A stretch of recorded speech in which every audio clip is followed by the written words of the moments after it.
اللهم يا كافل العباد وواهب الأرزاق وموزع العطايا، ارزقنا نورا في القلب وضياء في الوجه وعافية في البدن وسعة في المال والعلم والعمل وحسن الصفات وصلاح الأعمال والنوايا. اللهم سترك وعفوك، اللهم سترك وعفوك، اللهم سترك وعفوك وودك وحبك وقربك ورضاك ولذة النظر إلى وجهك الكريم. اللهم إنا نسألك من خير ما سألك منه عبدك ورسولك سيدنا محمد صلى الله عليه وسلم، ونستعينك من شر ما استعاذ منه عبدك ورسولك محمد صلى الله عليه وسلم.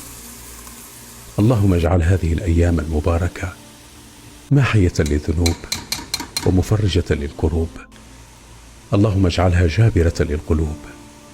اللهم اشف مرضانا وارحم موتانا، اللهم سهل أموري من العسر إلى اليسر، اللهم اغفر لي ذنبي وتجاوز عن سيئاتي وارزقني من خير الدنيا ونعيم الآخرة.